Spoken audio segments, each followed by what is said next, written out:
Wouldn't it be nice to have several thought leaders in your industry know and love your brand? Start a podcast.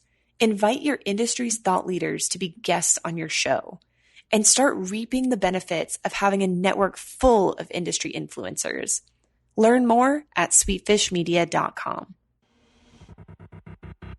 You're listening to B2B Growth, a daily podcast for B2B leaders. We've interviewed names you've probably heard before, like Gary Vaynerchuk and Simon Sinek, but you've probably never heard from the majority of our guests. That's because the bulk of our interviews aren't with professional speakers and authors. Most of our guests are in the trenches leading sales and marketing teams. They're implementing strategy. They're experimenting with tactics. They're building the fastest growing B2B companies in the world. My name is James Carberry. I'm the founder of Sweetfish Media, a podcast agency for B2B brands, and I'm also one of the co-hosts of this show. When we're not interviewing sales and marketing leaders, you'll hear stories from behind the scenes of our own business. We'll share the ups and downs of our journey as we attempt to take over the world. Just kidding. Well, maybe. Let's get into the show. Welcome back to the B2B Growth Show. We're here today with Dave Myers, President and CEO of DMedia Associates. How are you today, Dave? Doing great. How are you today? I'm doing good. Thank you for asking. Well, Dave, really excited to jump into this topic of the relationship sale and your unique angle on that today. But before we jump right in, I'd love for you to take a second to let our listeners know what you and the team at DMedia Associates are up to these days. Yeah, not a problem. So DMedia Associates, we've been around for over 13 years, and we are a bespoke consulting service in what they call professional and scholarly publishing industry. But we're also small business consultants. Essentially, what we do is help organizations thrive, grow, and basically leverage relationships to manage their information and subscription needs. So that's, in a nutshell, what we do. Awesome. Well, that's great to hear. Well, I'd like to jump right in here. And the first thing you mentioned when we were talking offline is that a lot of people have this idea of the relationship sale. It's easily Googled and found online, and everybody's take on it. But you mentioned you've got somewhat of a different angle on this pretty common topic. So why don't you share with our listeners a little bit about how you see that a little bit differently? Right. So everybody talks about the relationship sale. And as we mentioned, you can Google that topic and you're going to find hundreds of articles, definitions on what a relationship sale is. And there's nothing wrong with it. It's all true. It's the best way for a salesperson to sell. But my angle, it adds to that. So it's complementary. And it's not relationship selling. It's selling the relationship. And that has helped us grow dramatically to the point where we have made the Inc. 5000 list for the last 2 years in a row. Mm-hmm. And you guys almost cracked the top 1,000 on the Inc. 5000 list this past year, right? That's right. Look forward to doing it this year for 18. Yeah. We don't know yet, but I'm pretty confident it's going to happen. Yeah. Well, we love to talk to executives of fast growing companies. So, obviously you guys have found a way to implement, either you personally or your team implement this idea of selling the relationship. So tell me a little bit about when this idea, first started to percolate in your mind and when you started to make this shift of selling the relationship yourself personally. Well, that's a great question. So we've been in our industry for over 20 years. And about 13 years ago when we left, we were managing hundreds and hundreds of relationships for our prior employers. And when we left to start DMedia Associates, it was kind of the light bulb went off. We didn't really know. We knew what we were going to do, but we didn't know how we were going to do it. And so we figured, well, we'd go back and work for another, large organization. And so what we did is we reached out to our contacts and said, hey, listen, would you like to hire us? Like anybody who's starting off in business asks to do. And what we found is that everybody we talked to said, sure, we'd like to hire you, which was a nice thing to do. And the light bulb went off and said, well, why don't we let everybody hire us, right? So that was the impetus. And then from there, we realized that the way that we were able to do that is because of the bonds we had forged with all the key stakeholders who we were selling to. And we just turned them into clients. And that's essentially what we do. So in our industry, in the professional scholarly publishing industry, there are hundreds and hundreds of players. There's probably about 2,500 what they call professional scholarly publishers. Mm-hmm. Okay, that's a crowded market. So, right, and so, but what's interesting is it's one of the largest unknown markets, in my opinion, because if you think about it, everything that you do and read has a publisher of some sort. And so, and in every language. So right. what we do, and there are buyers and there are sellers, and all of those are potential clients of ours, right? So as long as you have the relationships, you can put yourself in a position where you can leverage those relationships because you know how to talk to them. You've been in the trenches with them. They trust you, and they know that you have a positive, assuming you've created a positive image for yourself and they trust you, then they know that they can rely on you to do what it is that you're selling to them or for them. Excuse me. Right. And I remember when we were talking a little bit offline, Dave, you talked about this concept of, continually adding value into that relationship. Can you tell us a little bit more about, where maybe folks are missing the mark or where there's opportunities to add value in those relationships, whether, you're in the publishing industry or you're in the SaaS tech world? I think we're all doing the same thing. We're developing these relationships and looking for ways to add value. So, what's a way that you guys found to maybe take a different approach and find ways to add value where, you saw a lot of return from your customers? Right. So one of the key ways that we add value is that when we get hired into an organization, we represent many of the Fortune 100 companies. And when we get engaged, it's not just with the person we're selling to. Certainly that's a relationship, and that's a key relationship, but we make ourselves available to anybody in the organization. And these organizations have hundreds, sometimes hundreds of thousands of employees. And we say anybody can use us, right? And there's a number of reasons why that is very powerful. Number one is it takes the pressure off of the person who actually hired us.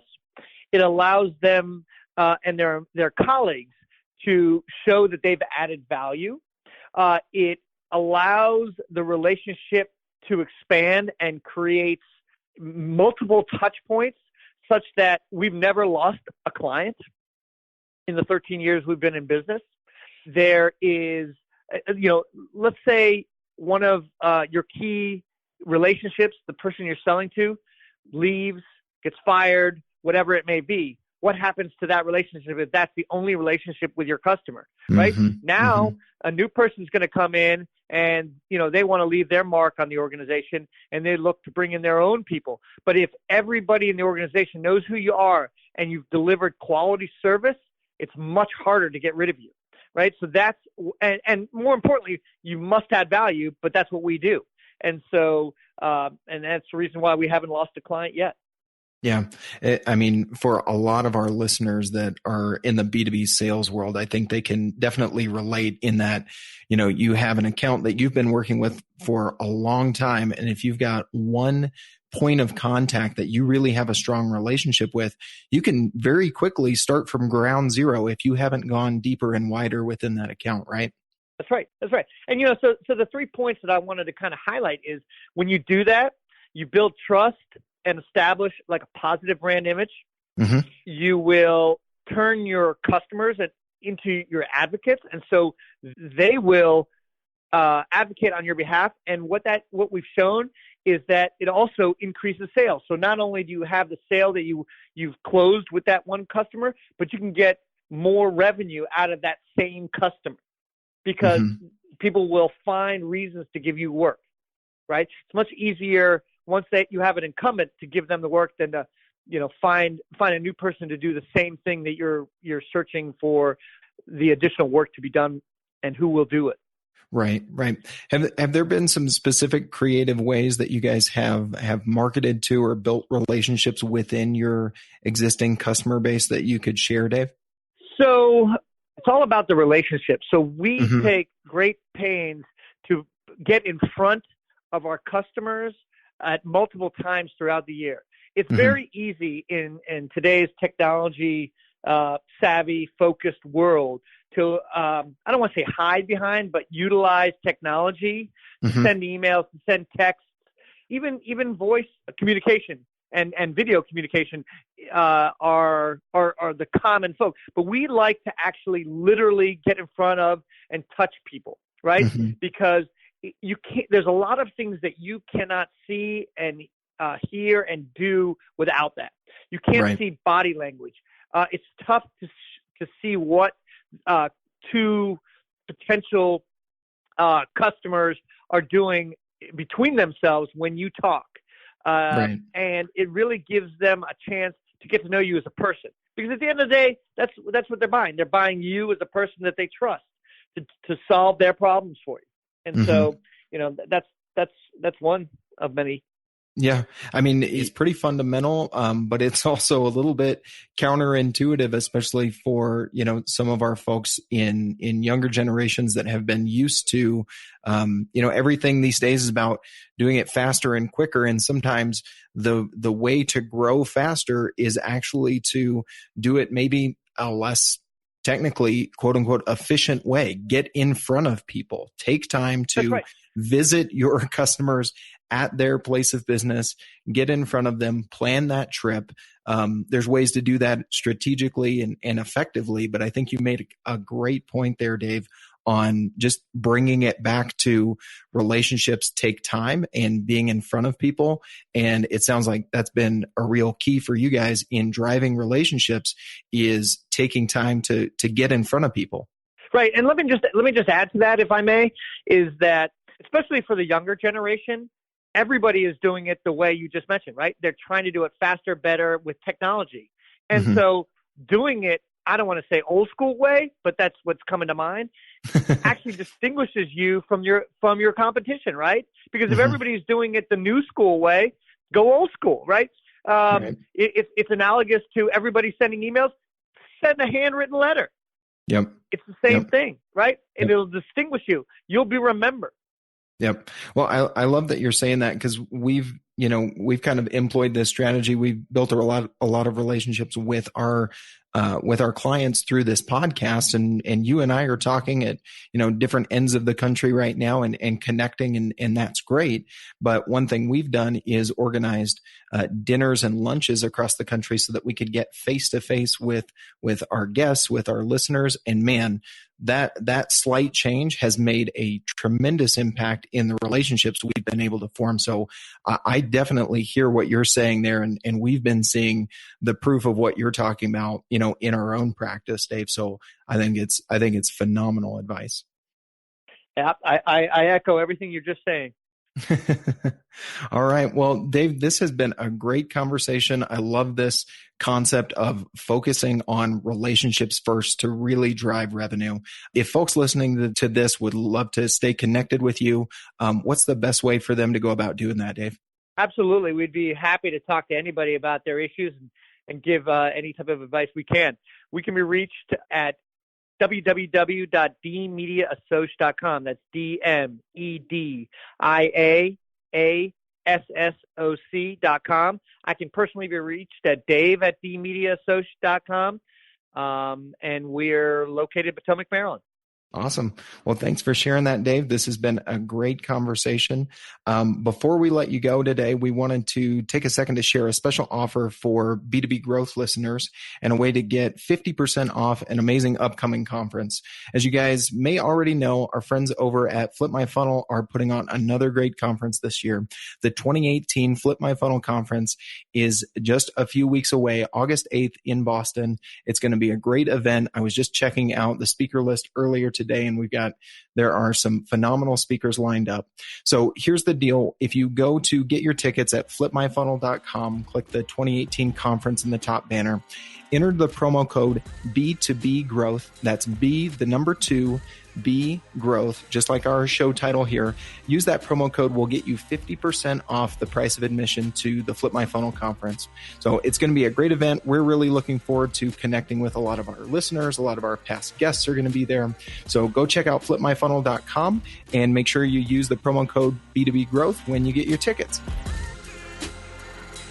There are lots of ways to build a community, and we've chosen to build the B2B growth community through this podcast.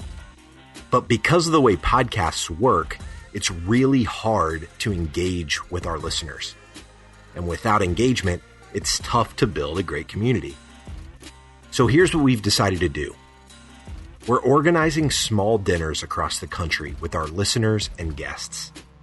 No sales pitches, no agenda, just great conversations with like-minded people. We'll talk business, we'll talk family, we'll talk goals and dreams. We'll build friendships.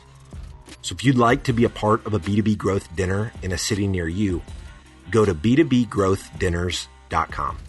That's b2bgrowthdinners.com. Thank you so much for listening. Until next time.